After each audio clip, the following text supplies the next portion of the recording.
much for joining us for this incredibly exciting panel today. It takes just one. Each person you see on the screen is a real-life YA hero. We're beyond excited to have them join us. I just wanted to quickly do a line acknowledgement as well as some reminders.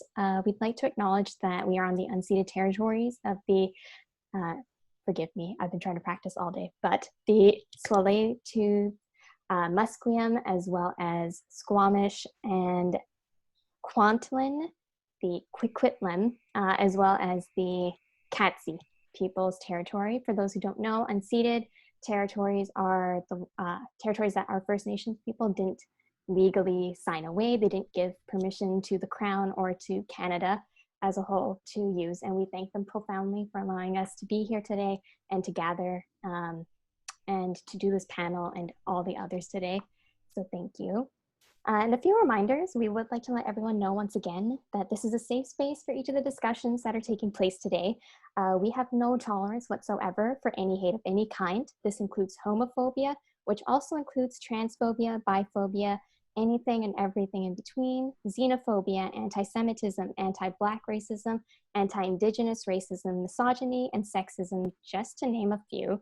And if anyone does engage in this vitriol, they will be promptly kicked out and you won't be allowed back in to this panel or any others for the rest of the day.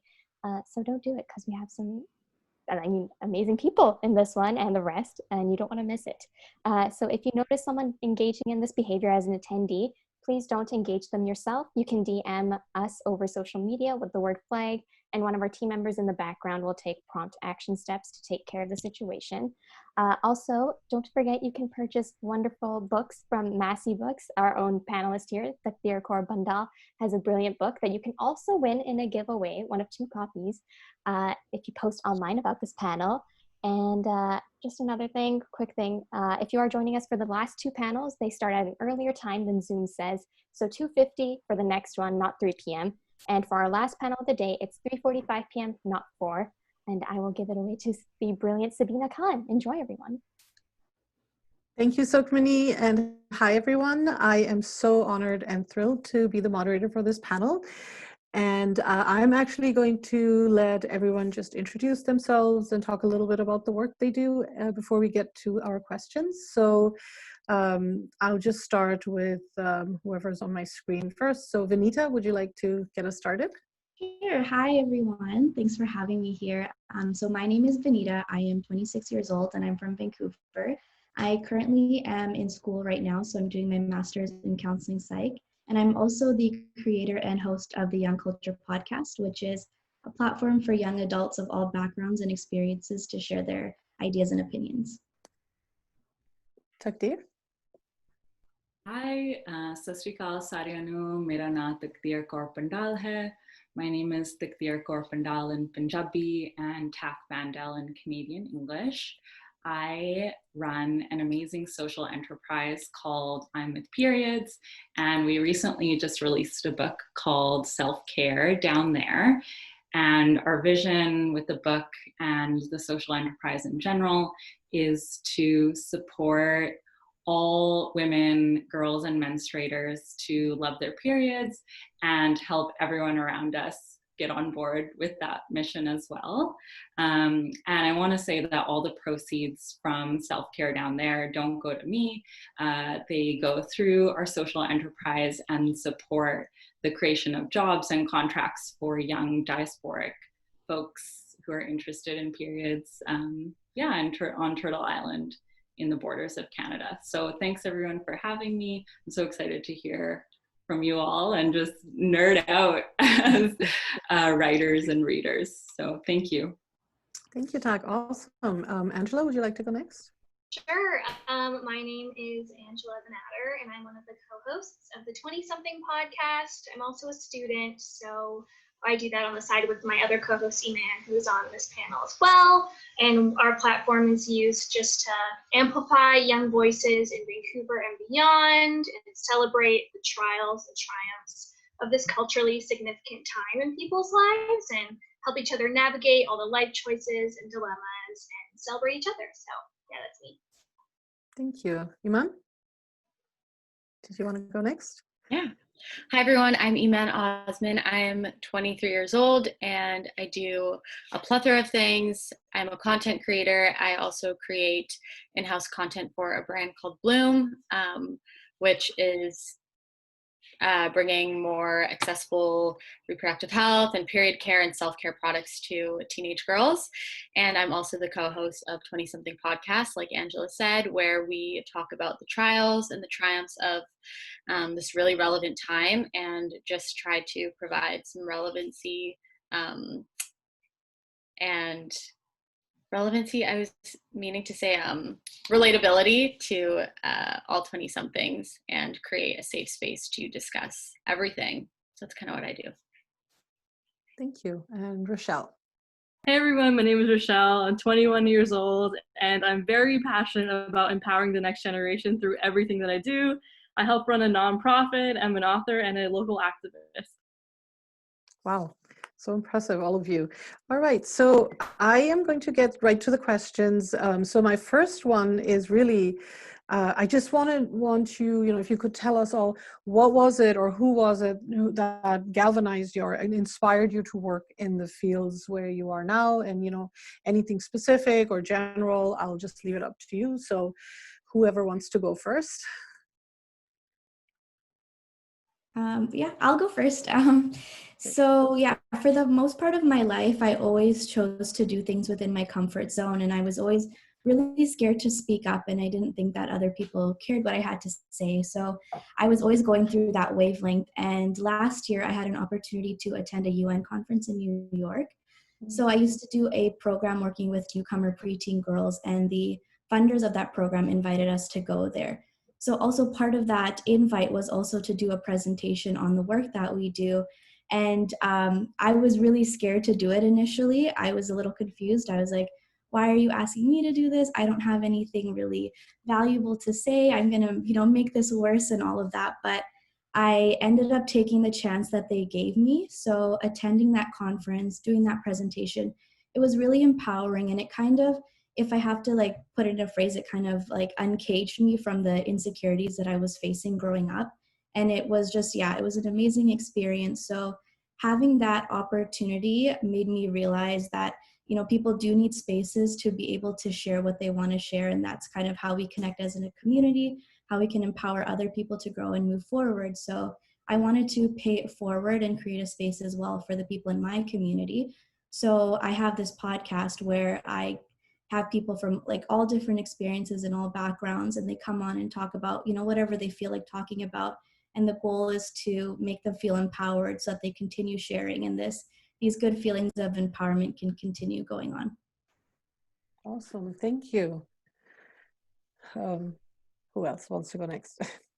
I feel like everyone says their parents or their mom. That is always the answer. And I used to think it was a cop-out answer, but realizing, being at the age that I am now, I've definitely realized that my mom ignited that flame in me before I even knew it. I feel like anyone who grows up in an immigrant household knows that resilience is in your blood and your bones, because your parents fought for that.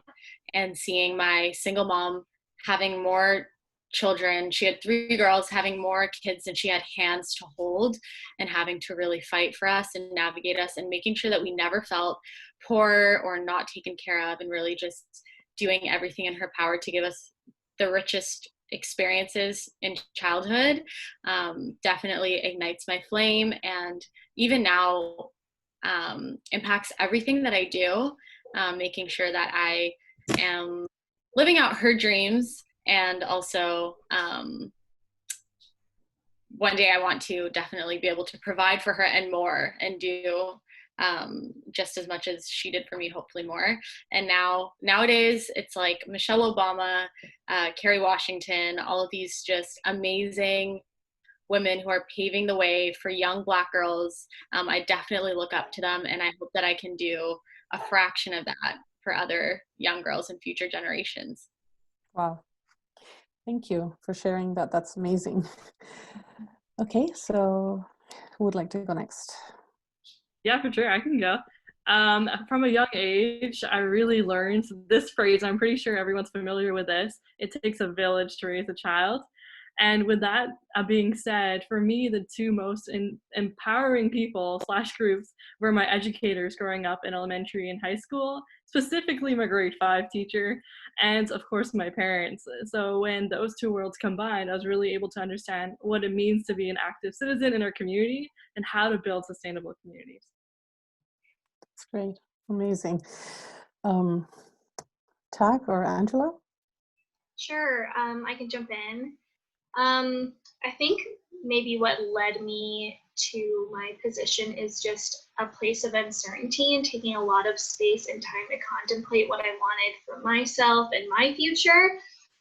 We started the podcast as a personal passion project in the beginning to kind of cultivate our skills, and we're both, me and Eman are both really into creative content and community building, but it kind of started as just an asset for our portfolios and expanded to this whole community of people who are relating to the same moments, same times and spaces, and that kind of fuels my passion to give into that community more with what we create, what we put out. And I think personally, just building a platform and an online community like contributes to your identity capital, is a term we use all the time. How you develop as a person, and especially a young person trying to navigate your future in uncertain times like this.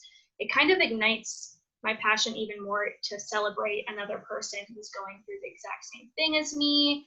And yeah, I think it happened accidentally. And I think when you put work into your passion projects, they just become so much stronger into who you are as a person and maybe uplifts other people around you. So yeah, I think that's how I found myself here. Wow. And Tak? For me, honestly, what inspires me every day is folks like you all who are joining in, and just knowing that every single person in this room, in this virtual room, on this earth right now is here because somebody got their period. And I'm really interested in how we can support not perpetuating cycles of intergenerational trauma. And I think as young folks growing up, I'm turning 30 this year, which I guess is a big thing. And I'm still clinging, I'm going to cling on to the young person for a little while. But I'm really passionate by meeting other people and engaging in network and conversations like this and through reading to ensure that folks can find pleasure in our lives. We're here at a YA festival, so talking about sex and sexuality, I think many of us in this conference identify as women and as femmes, and I think that yeah, still we haven't gotten to the point where we can feel like we're comfortable and happy with our orgasms and like taking time for ourselves and encouraging. I think for me, I'm inspired by encouraging everybody to like feel pleasure in our daily life, no matter what we're doing, no matter what the universe throws at us.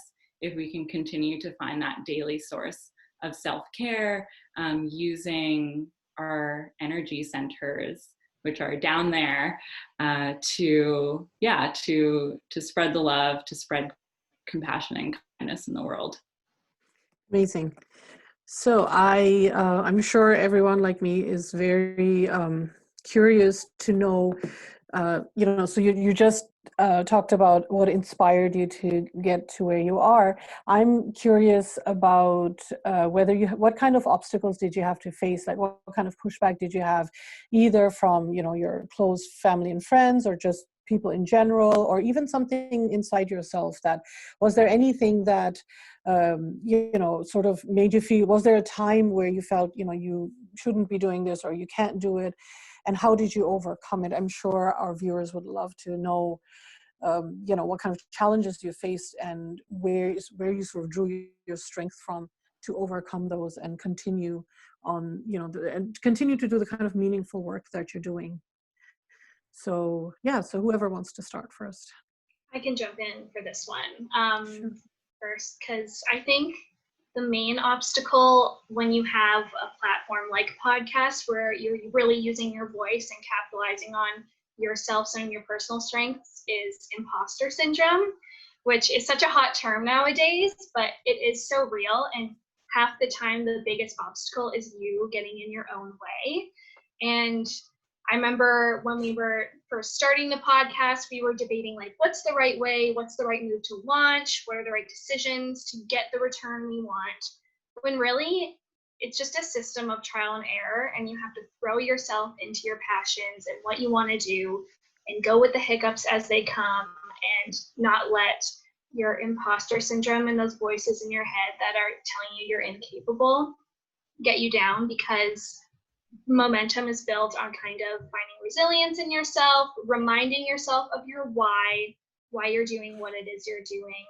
And yeah, I think before you even put something in the world, no one has the opportunity to comment on it except yourself. So for you're launching a project, an idea, you really have to kind of find your why and run with that, and just hit the ground running with what you know you want to impact the world with, I guess. That's great. Thank you. I'd like to add on to that too. I think a lot of us can even agree with what you're saying, as well as just managing your inner critic. I think when I was starting this podcast, I had a lot of like inner mean girl talk going on of, what are people going to think of me if I, say something wrong, or are people even going to like what I have to put out there, or just even comparing myself to other people who are doing similar things and not feeling like I might measure up. So I think for me, on top of those suggestions as well, is just a change in perspective. So what I started to do was, instead of focusing on creating content that is purely for other people to enjoy, I would create content that I'm proud of, and in turn, other people will enjoy that as well. That's really great. Yeah.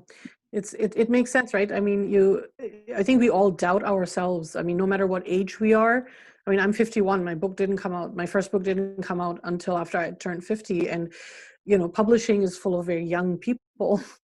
I'm by no means the only like older person or anything like that. But still, I mean, you do have doubts where, if you feel like you don't know, especially writing young adult, you always kind of question if, you're doing a good job or things like that. So it's really great to hear that, despite the fact that we all have our doubts, we still sort of, find it in ourselves to continue. But yeah, I let whoever's like, the three of you are left.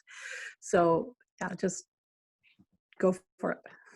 I definitely agree. Caring what other people think is something that will seriously hinder you and will stop you from even getting started. The idea of what will other people think was definitely deep in my head about the podcast, about creating content for myself. Will people think I'm a phony? All of these different thoughts. Even having the situation where I did hear someone talk poorly of my podcast and having to question in my head, like, were they right? Like, should I listen back to the episode? Really questioning my own validity. And that's something you definitely are going to have to get through, not caring, and also knowing who your audience is, and knowing that if you are niche, you're doing a great job, because other people around it won't get it, and that's fine. It's not for them. They don't have to get it. But I got an Instagram DM the other day answering your question of what kind of helps you push through it. I got a DM the other day of a younger Somali girl saying, I've never seen a Somali girl on a podcast. I'm a British Somali listener, and this just made me so happy. And she was saying that I inspire her and whatnot. And that in itself was a massive flame, and just proves to me that it literally doesn't matter what 23-year-old boys care about my podcast, because it doesn't matter. So yeah, that's what helps me get along. Awesome. Wants to go next? Yeah, for sure. In the startup world, there's always so many hurdles, and I'm sure a lot of our panelists can agree. When you're starting up a new idea or just an organization, anything in general, baking a cake, something can always go wrong. And one of the hurdles that I faced early on 6 years ago was I was pitching a nonprofit as a business, which sometimes you have to do to get people to partner up with you to put on events. And the room I was pitching to was filled with self-identified males, and I felt a little bit intimidated as a 16-year-old, which is definitely normal. But what happened was the feedback I got back was just so devastating to a point where I just did not want to continue. On the way out, though, there was one self-identified male that really just told me and sat down and said, hey, realize this. And then we both came up with the phrase, age doesn't matter when it comes to making a difference. And that has stuck with me ever since. And I kept powering through, and now he's our president. So it's just great. Wow. And that hurdle has not been demolished, but I'm learning that as I go. That's Thanks, great. everyone, for sharing. Great, thank you. Do you mind if I Tak. jump in? Yeah. So thank you all for sharing your obstacles. I think folks touched on the self-doubt piece and then the critics from the outside piece. And I think one obstacle that we don't often talk about, especially in my work, my day job is in academia, and people just don't talk about what's like really hard going on in their life. So honestly, a big shifting point for me in terms of my creative process was supporting a close family member of mine from hitting rock bottom in an alcohol addiction. And this was 5 years ago. They're now 5 years sober. But honestly, I feel like having a creative process allows us, for me, it helped me get through these times where you're just like, what the actual fuck is happening in the world right now? And even though nobody else, like we can put on a performance for everybody else around us and show up to these events, but there's also all of that inner work that's going on, our families that we're supporting, our friends who are going through a hard time.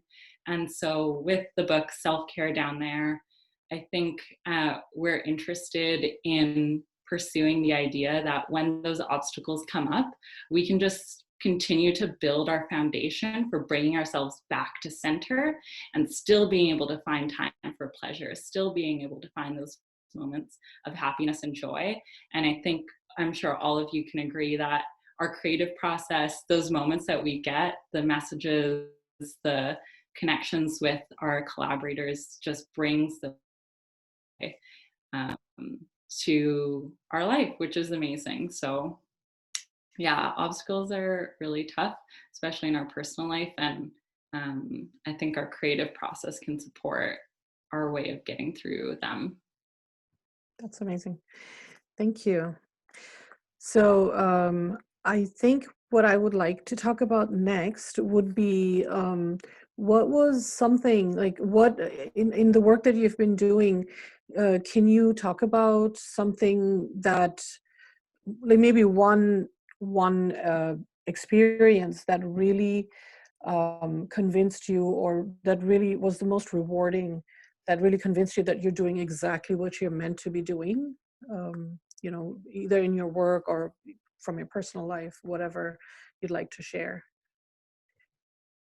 I think for me, the biggest thing is, even though podcasting is time consuming and, there's a lot of like hit and miss, trials and errors, I think every episode that I've done, I've always been inspired by the guests that I've had, and I've always had a takeaway, and it's always helped me with my personal life or whatever I'm going through. So just having work where you can also grow as a person and learn from other people is like, for me, it's really rewarding.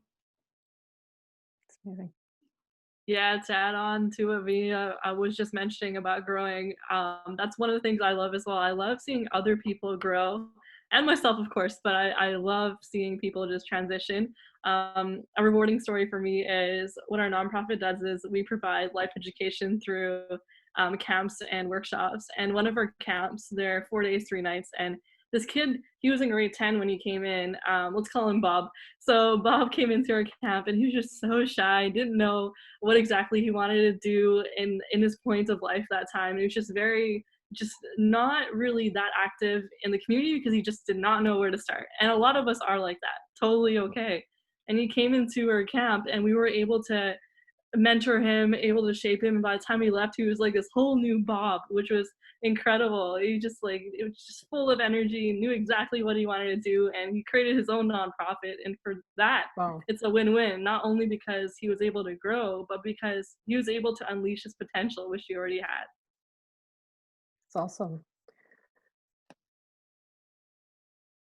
Who else would like to go?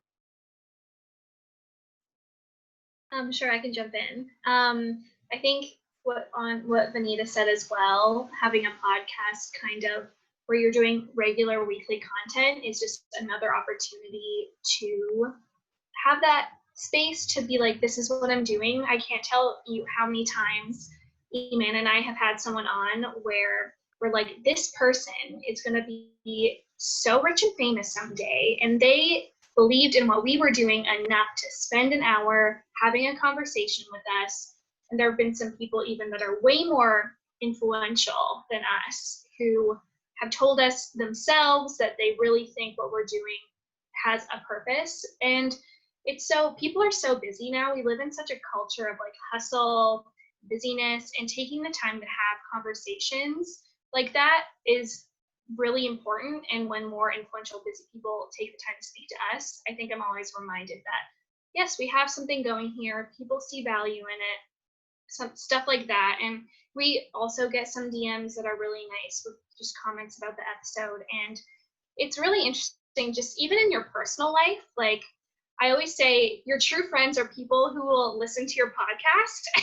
And it's funny because there can be people in your community that are so removed from you, and you'll hear randomly that they listened and they really like what they heard. And even just engaging with people more and building on relationships I already have with my personal friends through the podcast has been really nice. So yeah, I think there's not one pivotal moment for me, but the little moments really that accumulate serve my why and really just keep me motivated to do that regular content for sure.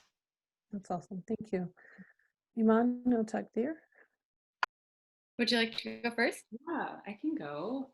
So Sabina, you asked what is that moment that made us feel like, okay, this is what I'm meant to be doing.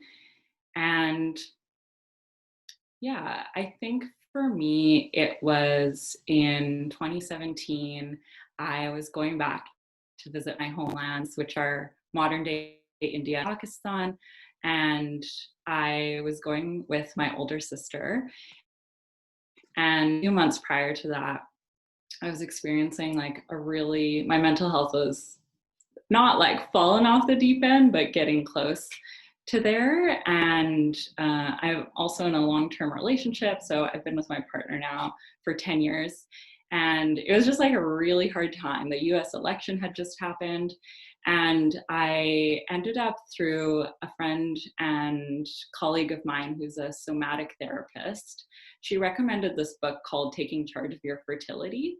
And it's a way to learn about tracking our cervical fluid and imagining the lunar cycle in our periods and Mahwari cycles, which is the Punjabi or Urdu word for menstruation.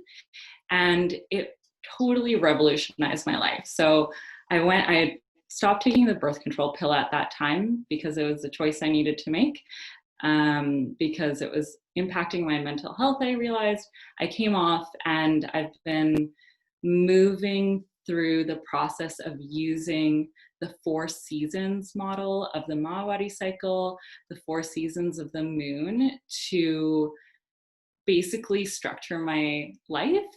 And it's been like amazingly revolutionary. I think as people who are high achievers, who have passion projects, it's really hard sometimes to manage everything that we do, manage burnout. So I'm really interested in sustainability of this work. And I think a moment for me, was cycling for a few cycles and getting to the point of being like, whoa, this is an actual pattern that I can draw on, like an inner strength within us that we can use to support the health of our communities, engage in our passion projects, support our families. So that was a big turning point for me. It was in 2017 going to India, being surrounded by my ancestors, and learning about the power of Mahabharata. Wow, thank you so much for sharing that. That's incredible to hear about. Eman, did you? Yeah. First of all, I feel like I haven't had that one moment. And I feel like I'm also going to be someone who does a million different things. So I'm still navigating that. But what I do know is that I thrive heavily off of human connection and impact-based projects. So I have those feelings so often about Bloom because we create really natural, organic self-care and period care products for young girls, Gen Z girls. And every time I hear a story written back to us about a parent buying their daughter their first period kit, or a teenager having all of their acne problems solved without having to go on Accutane, which is really demanding on the body, and they did it the natural route, or anytime someone's found their confidence, stuff like that makes me think that we're making a huge impact, and makes me feel so fulfilled and so happy with what I do. Wow, that's very amazing. So I really want to know, because you're all fairly young, and I'm so curious, and I'm sure our viewers are as well. How do you balance the work that you do with perhaps the studies, with your academic lives and your, careers? Can you share maybe, a couple of things about, what works for you, like as far as, life work balance? Because as a few of you have mentioned, we're so busy, like there's so much going on. I'm sure it can get overwhelming at times. So how do you, like, I'm really curious to know how you find time for self-care, so yeah, would you like to talk about that? Yeah, I'd love to start. First of all, I think all of you guys can agree it's still a trial and error process of figuring out that happy balance and going through the motions. So I know like a lot of young adults are listening to this, and before going into this, I want, like, one thing that I would love for you guys to know is that it's okay to not have it all figured out yet. I think one thing that I actually just learned maybe in the past month or so is that, like, life challenges are not like a one-time fix. I think you're always going to be going through those motions and always trying to like figure out what works for you. So what looks like balance maybe 1 month or one part of the year might look different when you're doing your exams, for example, or when you have your school break. But for me, I think an important thing is that self-acceptance and just like non-shaming dialogue for myself. Like, there will be times when I have a huge term paper and I kind of maybe might have reacted poorly towards my parents because I was so stressed out. But like after the fact, like not making it worse for yourself, just kind of like letting go and being like, you know what, it's okay. It was a mistake, but like we can do better next time. So a lot of just like accepting and reflecting and just even like preventative and proactive measures is planning out your day and just, having that discipline piece, and also scheduling some joy in your life as well. There might be days where I have like a bunch of things that I need to get done and I might not have time to get them all done, but I'll make sure that I can have some time to maybe like read a book or watch a TV episode or, go for a walk. Because if you kind of put all your chips in one basket and kind of do all the hard grueling work, you get burnt out and you get tired, and then it's just an ongoing issue. So you kind of have to delegate and see, there could be things that might be able to be done later, but kind of take some time for yourself and recharge and reset. Thank you so much for sharing that. Who else wants to go? Yeah, really. Oh, sorry, go for it. Okay, sure. I definitely agree. It may seem like someone has it all figured out, but it's never really the case. For me, self-care is like, well, first of all, my number one tangible tip is to know your flow.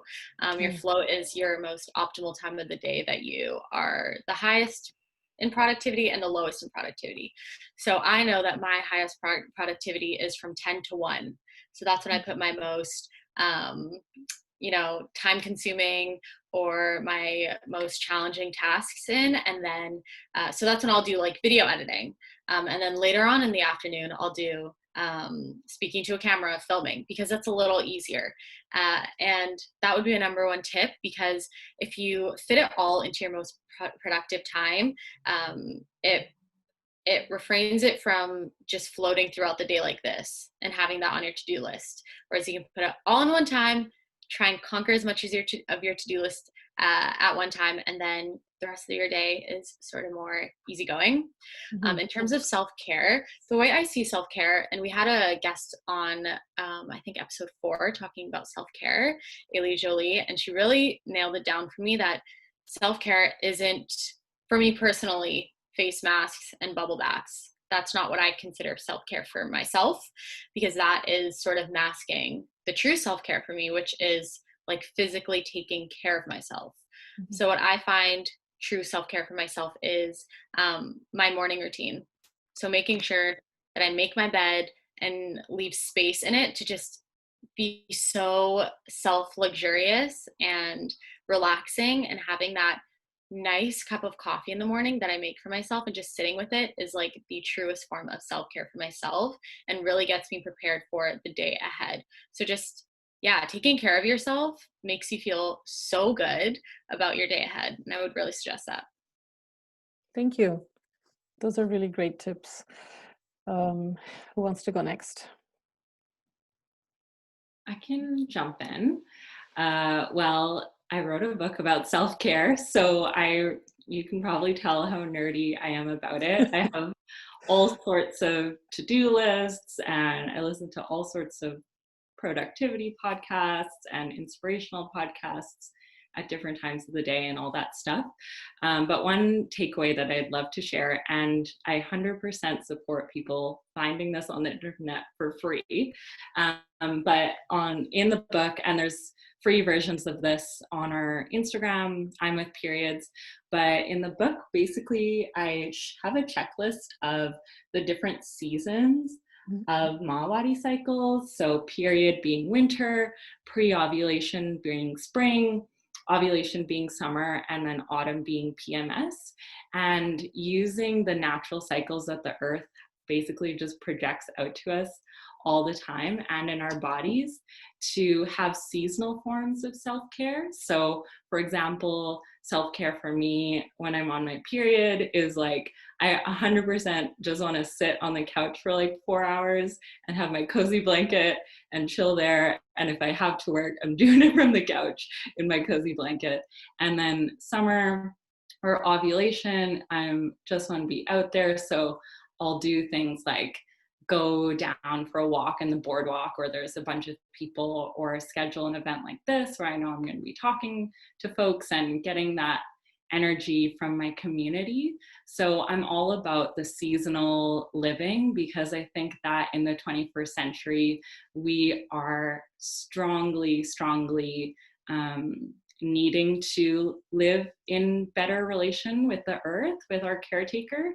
And that's one way I think we can at least, if we're not getting it all done every single day, at least we can know that things are cyclical, that many folks have touched on as well.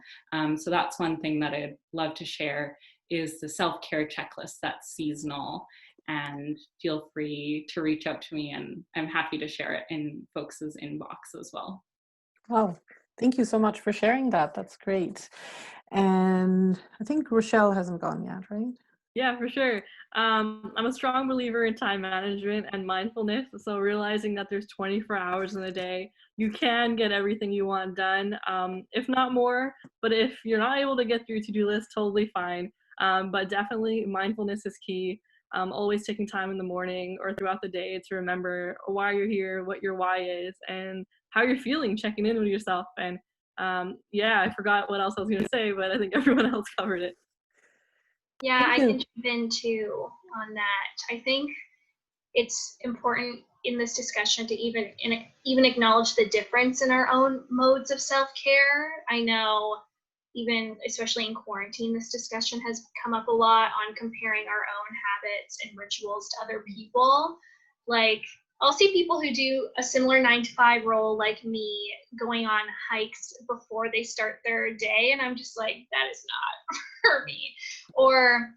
And especially because I'm a student as well, I totally understand. And I think it's just really, like Eman said, finding your flow, but also remembering what moments like truly make you reach peak happiness and scheduling those in, because even if you can't get something in every single day, so having something to look forward to is so important for me, I know personally, and actually makes me more productive. And I think just having some kind of constant route of happiness in your weekly schedule is important. And time management as well. I think when you're in your 20s too, and I mean in your whole life, you have a lot of balls to juggle, but giving yourself grace when you drop them is really important, and kind of investing time in that grace. And yeah, like the other night I thought I was going to get a paper done, and I just sat down and I was like, nope, not today, it's not happening. I just let myself watch an episode of Housewives, and then I was way more productive today, and it turned out to be a better project. So kind of knowing how you work, how your flow is, and just forgiving yourself when you can't find those moments too. Thank you. I just want to say before we move on to my next question, when I was in my 20s and 30s, I wish I had had these kind of, or had access to these kind of conversations, but we really didn't. Nobody was talking about self-care. It was all about, accomplishments and stuff like that. And we were so unforgiving to ourselves. Like I remember myself trying to do all of it and, really trying to, and then really being hard on myself. So it's just so amazing. And I'm sure for everyone who's listening, it's such a great resource. Like you've all said such amazing things, and I'm very, very grateful. Thank you. And Sukhmani's just informed me we only have a few minutes left. So I think I'll just jump to the last question, which is like, what would you like listeners to take away from today's episode? Is there anything, anything specific that you'd like them to take away? Just jump right in if you have something that you want to share. Yeah, so just even from personal experiences as well, I know that this time of your life is a really challenging time, especially just kind of navigating where you are in this world and where you fit in and how your passions fit in. And I know for a lot of people, we've all kind of been socialized to deem that our passions may not be worthy. So I really encourage people in our age group right now just to kind of explore the joys in your life and the things that make you who you are and not who you aren't. And especially most importantly is to just give yourself a chance. I think for all of us, once we realized that we were capable and worthy of our hopes and dreams, that's really when the magic started to happen. So for all of you guys that are watching, please give yourself that opportunity. And I promise you it'll just open more doors and it'll be really great. Thank you. I agree. I love that. I think that time is one of the most valuable things ever. And when we're at this age, we have so much time, and that really allows you to try out all of your passions, especially if, say, you don't have a mortgage, you don't have kids. You can literally try anything and everything. And when you think about the most successful people ever, like Oprah, she tried so many different things and didn't hit her big break until later on in life. And I think we have a culture where if you're not poppin' by age 21, then you're doing something wrong, but that's not the case at all. So just give yourself grace, and while you can, try out anything and everything that you want to do, because I always think about my favorite YouTubers, and YouTubing is like the most luxurious thing ever now. But when they started out, they were just getting bullies on bullies when they were younger. And so, yeah, just try anything and everything, and the world is yours. Awesome. Anyone else? I think we just have a few more minutes. So. Yeah, my one-liner is always remember that age doesn't matter when it comes to making a difference. Yeah. Very true. Anyone else? Yeah, I can jump in to just say that my takeaway for you all would be that we can find pleasure in our life despite everything that the world throws at us. So I'm here for you on this journey. Feel free to follow along on I'm with Period's Instagram, because we are hoping to grow our team in the next little while. And it's places like this where we get to network and meet everyone who's participating. So I hope to hear from you all in the future as well. Thank you. So yes, I'd like just to say a quick thank you to all of you for sharing such amazing insights and for this great conversation. I feel inspired, and I'm sure all our listeners are really inspired too. And thank you for all the work that you're doing. And yeah, I hope we have many more events like this where we can talk about all this important, all the important stuff. Thank you so much for facilitating Everyone. this. Amazing. Thank you all so Bye. much. We'll See see you you later. soon. Have a great day. You too. Bye. Bye.